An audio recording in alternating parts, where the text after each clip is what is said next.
ओम हरोदराय नमः। नमस्कार प्रिय मित्रों, मैं डॉक्टर कुलदीप कुमार पांडे अथर्वा क्लास में आप सभी स्नेह मित्रों का स्वागत करता हूं। आप लोग स्वस्थ होंगे, ईश्वर की असीम कृपा आप पर बनी रहे। आइए आज जिस टॉपिक पे चर्चा करते हैं, हम आधुनिक भारतीय इतिहास पे चर्चा चल रही थी हमारे टॉपिक के अंतर्गत, जिसमें अवध के नवाब में उसकी भूमिका, अवध में कितने नवाब हुए और शहादत खां के विषय में हम लोगों ने जाना इसके पहले वीडियो में। आज हम इसी क्रम में अगले नवाब जो शहादत खां के बाद हुए, सफदर जंग, इनके विषय में जानते हैं। आइए देखते हैं। इनका जो समय दिया हुआ है 1739 से 1754 ईस्वी का समय इनको, मतलब इनका शासनकाल रहा नवाब के पद पे। शहादत खां का भतीजा व दामाद था कौन? सफदर जंग। सफदर जंग जो थे ये शहादत खां के भतीजे और वह दामाद थे। ये सम्राट मोहम्मद शाह के फरमान द्वारा अवध का नवाब नियुक्त किया गया था। किसे? सफदर जंग को। सम्राट अहमद शाह ने सफदर जंग को अपना वजीर नियुक्त किया तथा इलाहाबाद प्रांत भी दिया इन्होंने। अहमद शाह ने कब? 1748 ईस्वी में।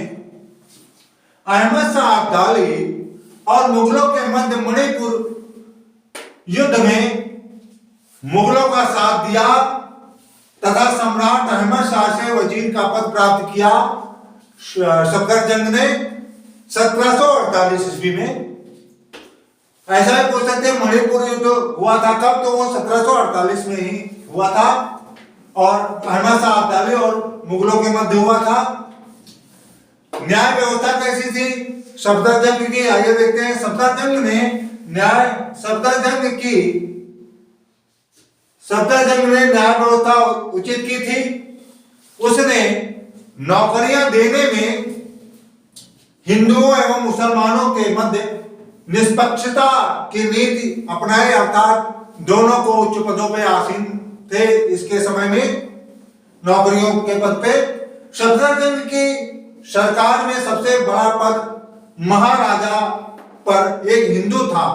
इनका एक पद था महाराजा का पद इनकी सरकार में, जो एक हिंदू को प्राप्त था और उनका नाम था नवाब राय। नवाब राय महाराजा के पद पर कार्यरत थे, ऊंचा पद था। बादशाह ने उसे वजीर के पद से, उसे यानी नवाब साहब सफदर जंग को बादशाह ने सफदर जंग वजीर के पद से बर्खास्त कर दिया। कब? 1753 ईस्वी में बादशाह ने इसको वजीर के पद से हटा दिया। शाही सेनाओं के साथ विफल संघर्ष के उपरांत वह अर्थात नवाब सफदर जंग अवध वापस चले गए, जहां उसकी मृत्यु हो गई। कब? 1754 ईस्वी में सफदर जंग की मृत्यु हो गई अवध में। नवाब ने रोहेलो और बंगस पठानों के विरुद्ध युद्ध छेड़ा। अब उसने मराठों की सैनिक सहायता तथा जाटों का समर्थन प्राप्त किया। ये सब जो हुए उसके समय में, तो ये समय था 1750 से 1751 के मध्य। नवाब ने रोहेलो और बंगस पठानों के विरुद्ध युद्ध छेड़ा और इसी समय उसने मराठों की सैनिक सहायता तथा जाटों का समर्थन भी प्राप्त किया था। यह समय था इसका 1750 से 1751। इसके बाद जो अगला नवाब हुआ वो थे शुजाउद्दौला। आइए उनके विषय में चर्चा करते हैं।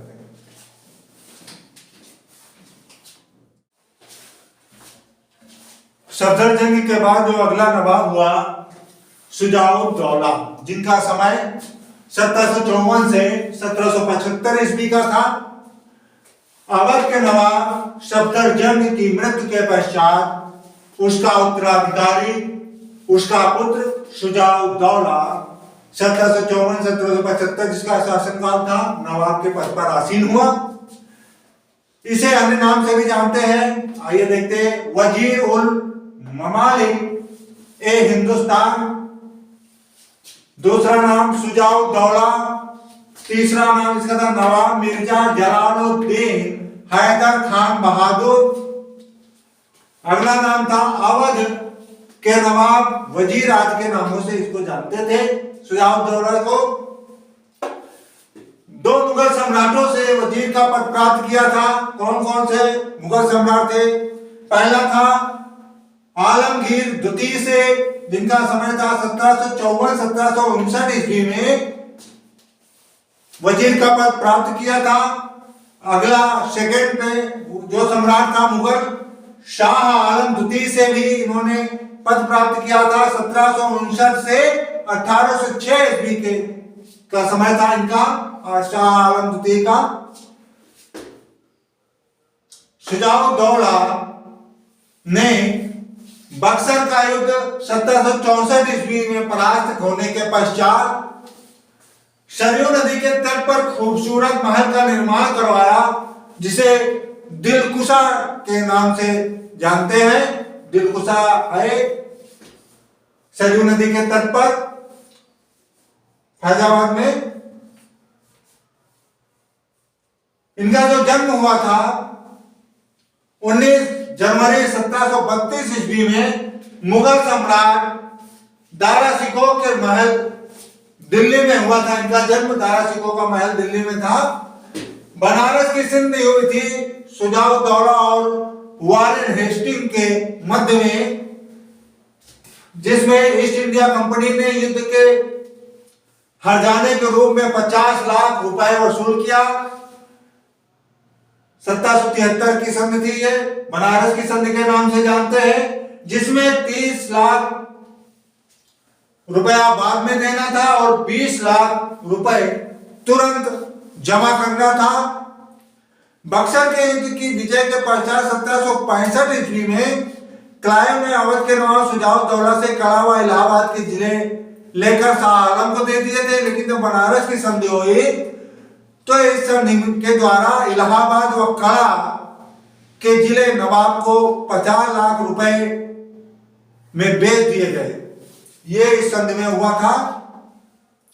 क्लाइव के समय में संधि में कड़ा और इलाहाबाद के जिले शाह आलम को दे दिए थे, लेकिन बनारस की संधि में 50 लाख रुपए जब नवाब ने दिए तो इलाहाबाद और कड़ा का जो कड़ा के जो जिले थे, इलाहाबाद और कड़ा जिले, वो नवाब को प्राप्त हो गए।